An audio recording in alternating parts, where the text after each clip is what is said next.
Le résident a le droit de se lier, d'amitié et d'entretenir des relations avec qui que ce soit et de participer à la vie du foyer de soins de longue durée. Le résident a droit au respect de son mode de vie et de ses choix. Le résident a le droit de participer aux activités du Conseil des résidents.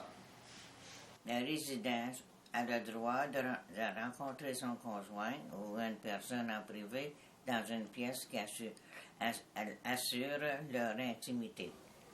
Le résident a le droit de lire, de partager une chambre avec un autre résident selon leurs désirs mutuels.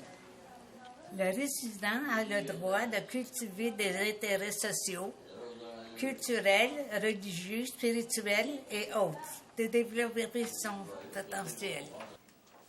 Le résident a le droit de gérer lui-même ses affaires financières, à moins qu'il n'ait pas la capacité juridique de le faire. Le résident a le droit d'être informé par écrit de toute loi, règle ou politique qui influe sur les services qui lui sont fournis, ainsi que de la marche à suivre pour porter plainte. Le résident a le droit d'avoir accès à des zones extérieures, protégées pour se livrer à des activités de plein air. Okay.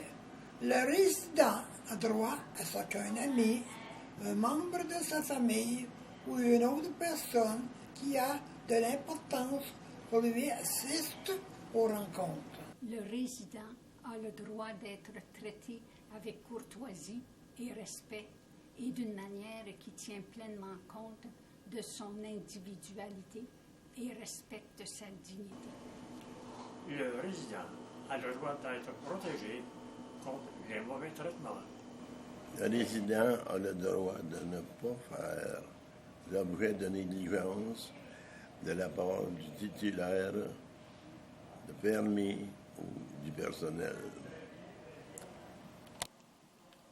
Le résident a le droit d'être convenablement logé, nourri, habillé, tenu et soigné, d'une manière correspondant à ses besoins. Le résident a le droit de vivre dans un milieu sûr et propre. Le résident a le droit d'exercer ses droits civiques. Le résident a le droit de savoir qui est responsable des soins directs et qui les lui fournit. Le résident a le droit de son hérédité dans le cadre de son traitement et de la satisfaction de ses besoins personnels. Le résident a droit au respect de sa participation à la prise de décision. Le résident a le droit de garder et d'exposer dans sa chambre des effets, des images et du mobilier personnel. Le résident a le droit de participer pleinement à l'élaboration, à la mise en œuvre, et au réexamen et à la révision de son programme de soins. Le résident a le droit de donner ou de refuser son consentement à un traitement, à des soins ou à des services.